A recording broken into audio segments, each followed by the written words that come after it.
الصلاۃ والسلام علی سید الانبیاء اما بعد فاعوذ باللہ من الشیطان الرجیم بسم اللہ الرحمن الرحیم الرجال قوامون علی النساء بما فضل اللہ بعضهم علی بعض صدق اللہ مولانا العظیم وصدق رسولہ النبی الکریم الامین ان اللہ وملائکتہ یصلون علی النبی یا ایہا الذین آمنوا صلوا علیہ وسلموا تسلیما اللہم صل علی سیدنا و اصحاب سیدنا و ازواج سیدنا و مولانا و ملجأنا و مأوانا محمد وبارک وسلم وصلی علیہ الصلاۃ والسلام علیک یا سیدی یا رسول اللہ الصلاۃ والسلام علیک یا سیدی یا حبیب اللہ الصلاۃ والسلام علیک یا سیدی یا رحمت للعالمین وعلی آلک و اصحابک یا سیدی یا خاتم النبیین۔ نہایت ہی واجب الاحترام معزز محترم محتشم سامعین ذی وقار، اللہ رب العالمین نے قرآن مجید فرقان حمید کے اندر ارشاد فرمایا الرجال قوامون علی النساء،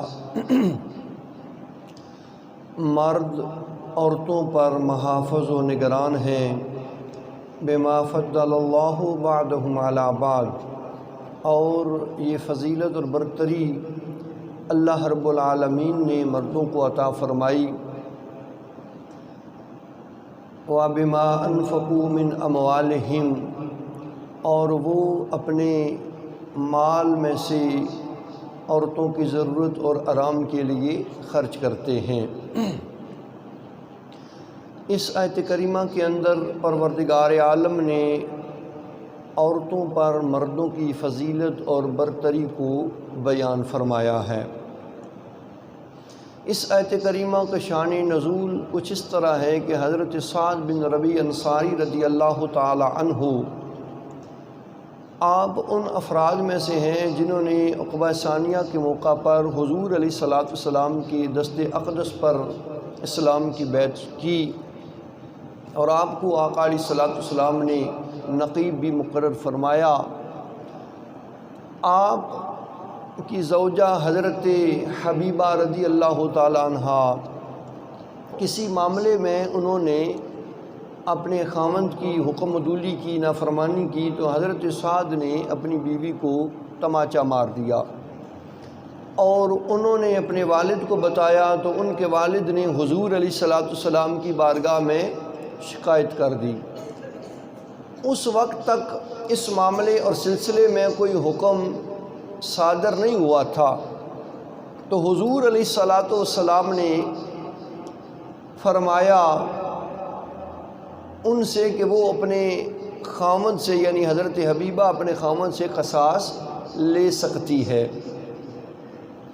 تو جب یہ حضور علیہ الصلوۃ والسلام نے ارشاد فرمایا کہ وہ خاوند سے قصاص لے سکتی ہے، چونکہ اس وقت تک کوئی حکم نازل نہیں ہوا تھا، اس وقت پھر اللہ رب العالمین نے اس آیت کریمہ کو نازل فرمایا۔ یہ اس آیت کریمہ کا ایک جز میں نے آپ کی خدمت میں پیش کیا ہے۔ تو اس آیت کریمہ کو پھر پروردگار عالم نے قلب محبوب علیہ الصلوۃ والسلام پر نازل فرمایا، اور ارشاد فرمایا کہ مرد یعنی خاوند عورتوں کے معاملات میں ان کا محافظ و نگران ہے، اور اسے انہیں ادب سکھانے کا حق حاصل ہے خاوند کو۔ اب اس آیت کریمہ سے یہ مقصد نہیں لینا چاہیے، اور اس کا یہ مقصد و محاصل بھی نہیں ہے کہ گھروں کو فتنہ فساد کا گہوارہ بنا دیا جائے، خواتین کو مار کوٹ اور چیخنے چلانے کا مصداق ٹھہرا دیا جائے۔ عورتوں کو راہ راست پر لانا یہ مرد کی اولین ذمہ داری ہے، لیکن شریعت کے تقاضوں اور اصولوں کو ملحوظ خاطر رکھتے ہوئے گھر جو ہے یہ ایک مرد کی سلطنت اور مملکت ہے، اور اہل خانہ یہ اس کی رعایا ہے۔ سرکار علیہ الصلوۃ والسلام نے فرمایا قیامت کے دن ہر حاکم سے اس کی رعایا کے بارے میں سوال ہوگا۔ تو مرد اپنے گھر کا حاکم ہے، اہل خانہ اس کی رعایا ہے، تو قیامت کے دن اس سے اپنی رعایا کے بارے میں سوال کیا جائے گا، ان کے بارے میں پوچھا جائے گا کہ ان کے ساتھ اس کا کیسا رویہ اور سلوک تھا۔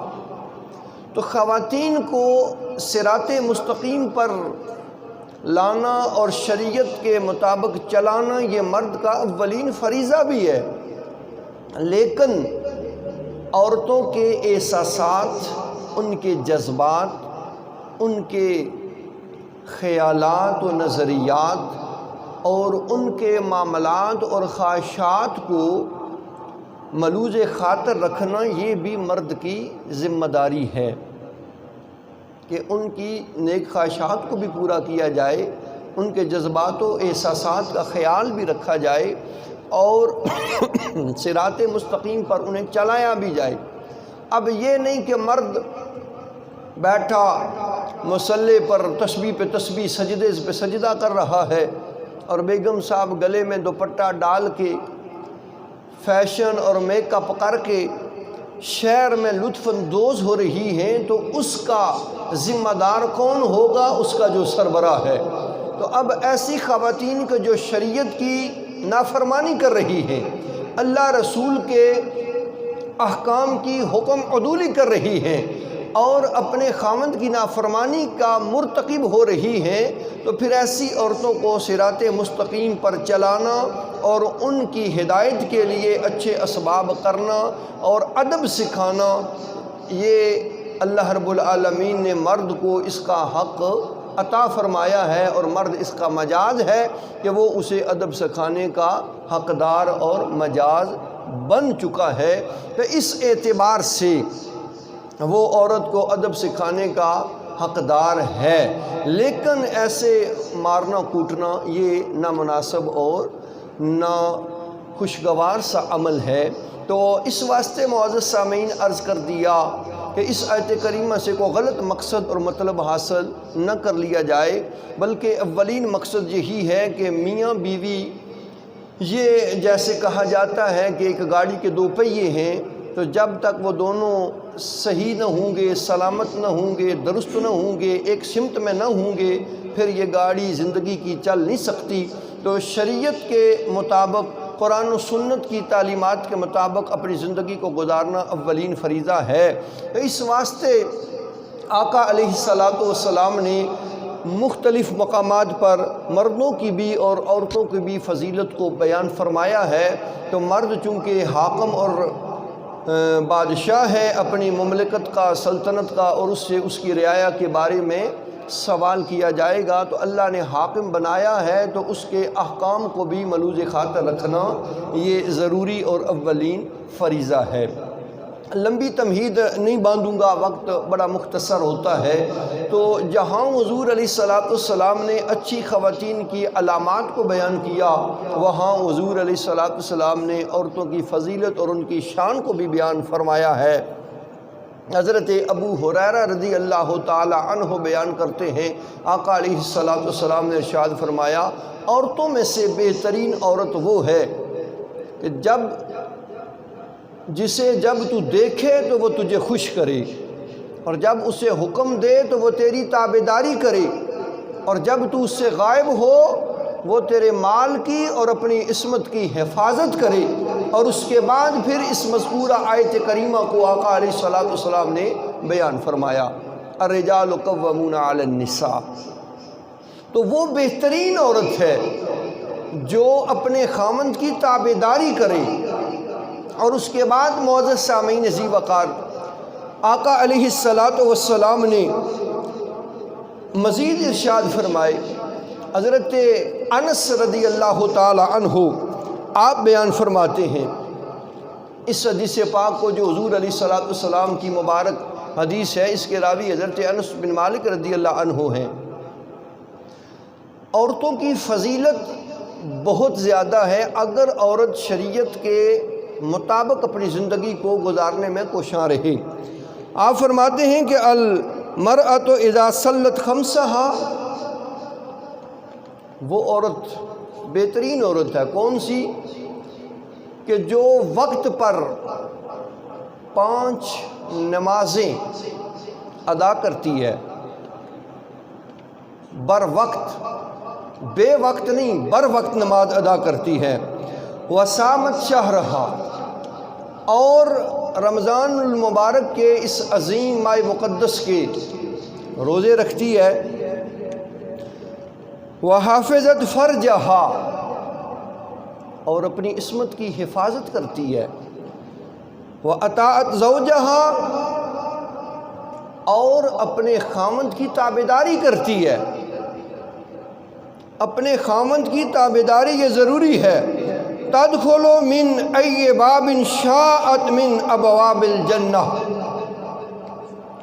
تو فرمایا کہ جو بر وقت نماز پنجگانہ ادا کرتی ہے، رمضان المبارک کے روزے رکھتی ہے، اپنی عصمت کی حفاظت کرتی ہے، اپنے خامند کی تابعداری کرتی ہے، اس عورت کے لیے انعام یہ ہے کہ وہ جنت کے 8 دروازوں میں سے جس سے چاہے گی اس سے جنت میں داخل ہو جائے گی۔ شرط کیا ہے؟ خامند کی اطاعت، خامند کی تابعداری ضروری ہے۔ شب و روز عبادت و ریاضت کرے، ساری زندگی روزے رکھے، اپنے خامند کی نافرمان ہو تو اس کی عبادت اللہ کی نگاہ لطف و کرم کے اندر کوئی مقام رکھتی نہیں ہے۔ اور اس بات کو یاد رکھیں، والدین کی نافرمان اولاد اور خامند کی نافرمان بیوی بخشش کے لائق نہیں ہے جب تک اولاد اپنے والدین سے اور بیوی اپنے خامند سے معافی نہ مانگ لے، تب تک ان کی بخشش ممکن ہی نہیں ہے۔ ان چیزوں کو ملحوظ خاطر رکھنا ضروری ہے۔ خامند کی تابعداری ضروری ہے، عورت خامند کی ہر لحظہ ہر لمحہ تابعدار رہے، لیکن یہاں الٹی گنگا بہتی ہے۔ پہلے دن سے ہی بیٹی کو یہ سبق دیا جاتا ہے، بیٹا خامند کو اپنی مٹھی میں رکھنا، غلام بنا کے رکھنا، یہ گندی سوچ اور فکر ہے جو گھروں کو تباہ کرتی ہے۔ 100 میں سے 95% گھر خواتین کی غفلتوں اور ان کی نافرمانیوں کی وجہ سے تباہ و برباد ہو جاتے ہیں۔ اب یہاں پر دیکھنے کی بات یہ ہے کہ مرد کو مٹھی میں رکھنا اور غلام بنا کے رکھنا یہ کہاں کا عقل ہے؟ ایک بزرگ تھے نا، انہوں نے اپنی بیٹی کو رخصت کیا تو فرمایا، بیٹی اگر ملکہ بننا چاہتی ہے، شہزادی بن کے رہنا چاہتی ہے، اپنے خامند کو پھر اپنا بادشاہ بنا کے رکھنا، غلام نہیں۔ غلام کی بیوی وہ ملکہ نہیں ہوتی، وہ لونڈی ہوا کرتی ہے۔ بیٹی سے کہا جاتا ہے کہ تو شہزادی بن کے رہے گی تو خامند کو غلام بنا کے رکھنا، جب وہ خامند کو غلام بنائے گی تو پھر وہ ملکہ نہیں، وہ لونڈی بن کے رہے گی۔ خامند کو اپنا بادشاہ بناؤ، اس کے جو تقاضے ہیں اور فریضے ہیں ان کو پورا کرو تو اللہ مہربانیاں فرمائے گا، عزتیں عطا فرمائے گا۔ تو گھروں کا بگاڑ جو ہے وہ عورت کی نافرمانی کی وجہ سے ہی بنتا ہے، اور اس وجہ سے گھر تباہ و برباد ہو رہے ہیں۔ تو امام الانبیاء کے غلاموں، اس بات پہ غور و فکر کرنا ضروری ہے۔ عورت مرد کی محتاج ہے، مرد کے بغیر عورت کچھ بھی نہیں، تو جس کی بغیر وہ کچھ بھی نہیں تو اس کی تابعداری میں ہی اس کی بہتری ہے، عافیت ہے، بھلائی ہے، اور اس میں کامیابی ہے۔ نافرمانی سے گھر بھی برباد ہوتا ہے، دنیا اور آخرت بھی برباد ہو جاتی ہے، اور اگر تابعداری کر لے تو اس میں بلائی ہے، کامیابی ہی کامیابی ہے۔ اور پھر عورتوں پر اللہ نے مردوں کو فضیلت بخشی، لیکن یاد رکھیں ساری عورتیں اور سارے مرد ایک جیسے بھی نہیں ہوتے۔ بعض مرد اچھے عمل نہ کرنے کی وجہ سے وہ افضل نہیں رہتے، عورتیں ان سے افضل ہو جاتی ہیں۔ جنہیں اللہ نیکی کی توفیق عطا فرماتا ہے وہ ان سے افضل اور بہتر ہو جاتی ہیں۔ تو اس لیے یہ اللہ کی تقسیم ہے۔ تو عورت مرد کی محتاج ہے، وہ چادر اور چاردیواری کے اندر ہی اچھی لگتی ہے۔ اس پر اگلی حدیث عبد الرحمن بن عوف رضی اللہ تعالی عنہ حضور علیہ السلام کے اس مبارک فرمانے علی شان کو بیان کرتے ہیں۔ آپ فرماتے ہیں کہ الامرأۃ الصالحۃ خیر من الف رجل غیر صالح، کہ جو عورت نیک ہو، صالح ہو، وہ نیک عورت ہزار مردوں سے افضل اور بہتر ہے جو نیک نہیں ہے۔ اللہ کی تابعدار عورت جو ہے وہ 1000 نافرمان مردوں سے بہتر اور افضل ہے۔ یہ عورت کی فضیلت ہی نہیں تو اور کیا ہے۔ اور اس کے بعد معزز سامعین اسی وقار فرمایا وَأَيَّمَا امْرَأَةٍ خَدَمَتْ زَوْجَهَا، اور وہ عورت جب اپنے خامد کی خدمت کرتی رہے، کتنی خدمت کرے؟ 7 ایام، 7 دن۔ جب عورت اپنے خامد کی 7 دن تک خدمت کرتی رہے تو اسے کیا ملے گا؟ اغلقت عنہا 7 ابواب النار، 7 دن خامد کی خدمت کرتی رہے، اس کے لیے جہنم کے 7 دروازے بند کر دیے جائیں گے، 7 دروازے۔ وَفُتِحَتْ لَهَا 8 ابواب الجنہ، اور جنت کے 8 دروازے اس کے لیے کھول دیے جائیں گے، 8 دروازے جنت کے لیے، جنت کے اس عورت کے لیے کھول دیے جائیں گے۔ تدخل من ایہا شاءت بغیر حساب،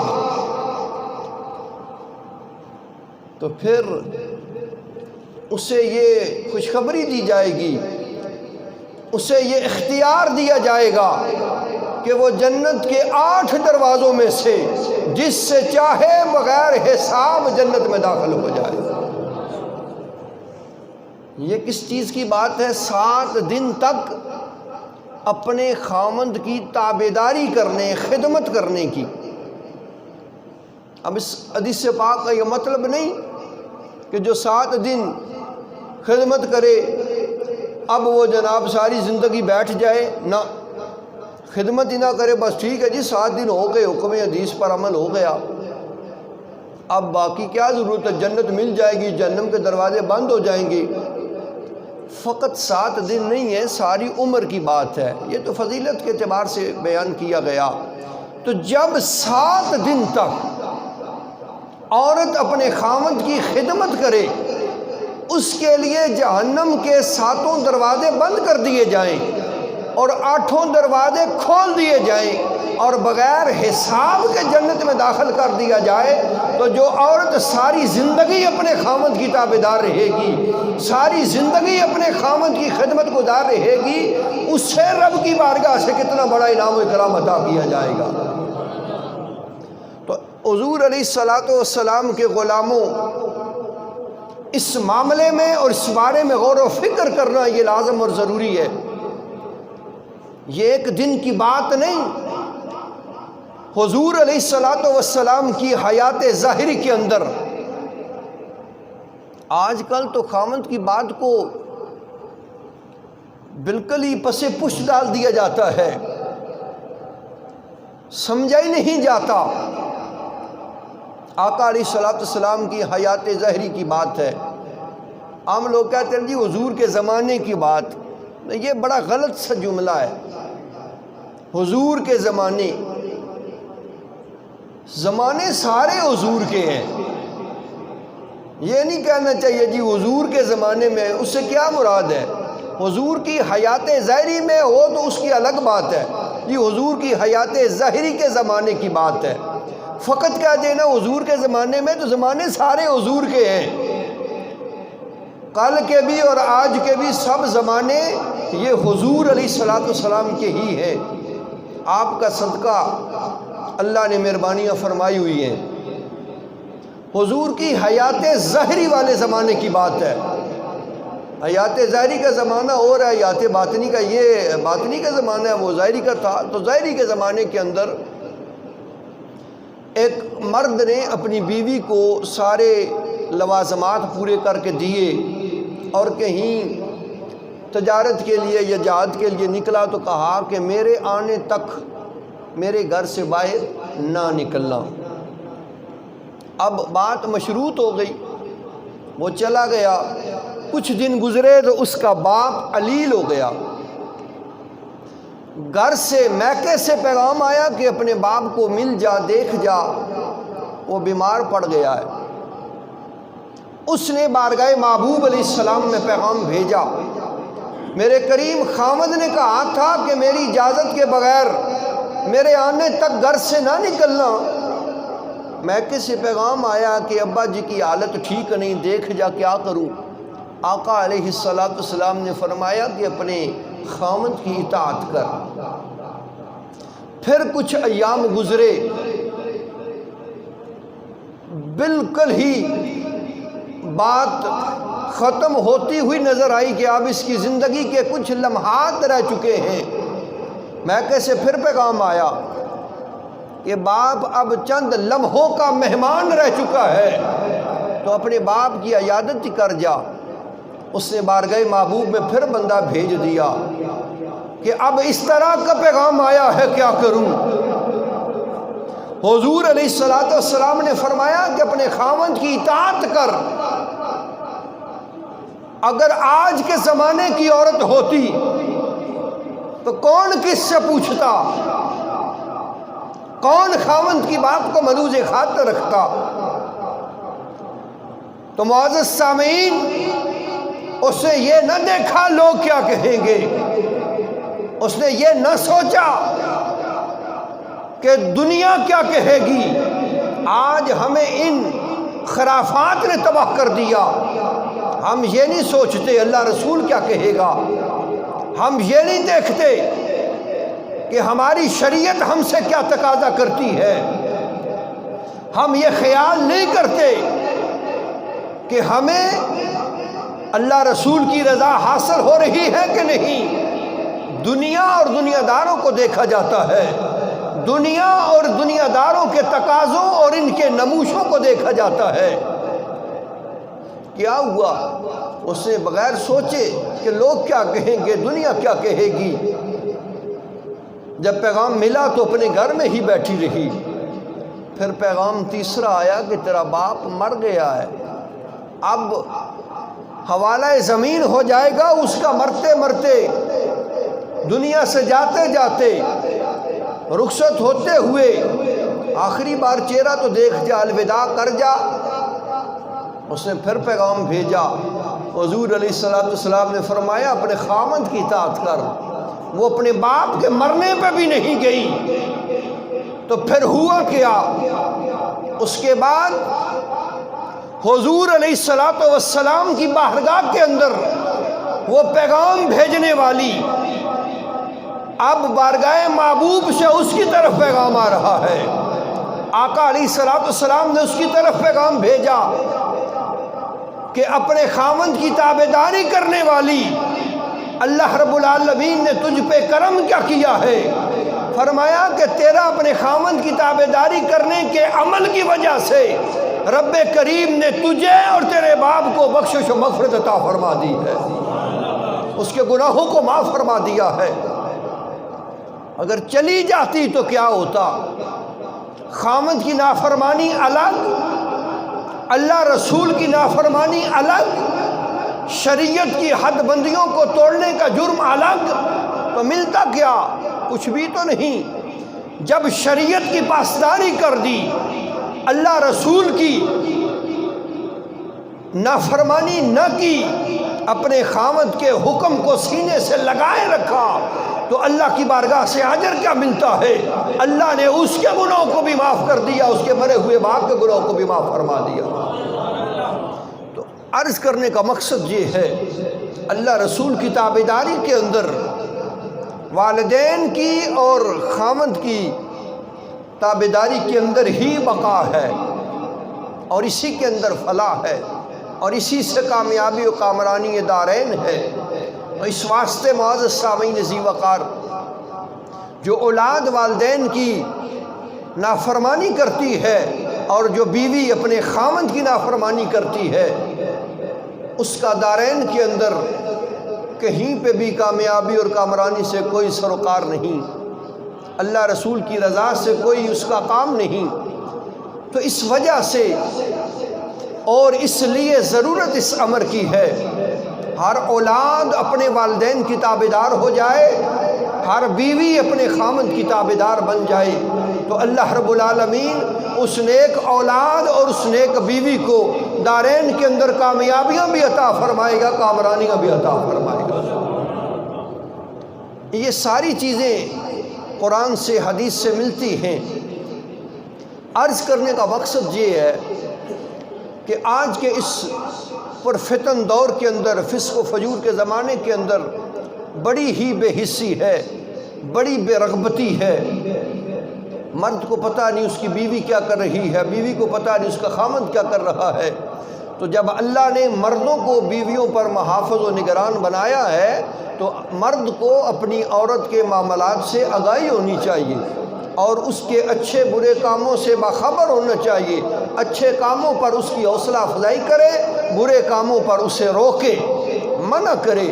اس لیے کہ جب عورت کوئی برا عمل کرتی ہے اور خاوند اس میں راضی رہتا ہے، تو قیامت کے دن اس خاوند کو سزا ملے گی، اسے کھلی چھٹی دینے کی وجہ سے۔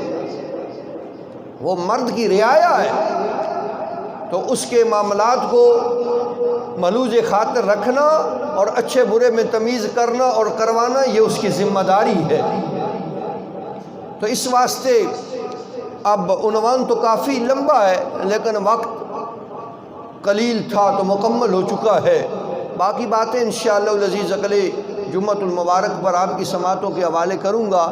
جیسے جیسے گرہ کھلتی جاتی ہے، عنوان جب کھلتا ہے تو سمجھنے میں، سیکھنے میں لطف بھی آتا ہے اور مزہ بھی اور سمجھ بھی آتی ہے۔ تو ان چیزوں کو سمجھانا اور بتانا یہ لازم اور ضروری ہے۔ تو دعا ہے کہ رب کریم جل وعلا ہمیں تعلیمات قرآن اور تعلیمات اسلام کے مطابق اپنی زندگیاں گزارنے کی کما حق توفیق عطا فرمائے۔ وما علینا الا البلاغ المبین۔ سنت ادا کر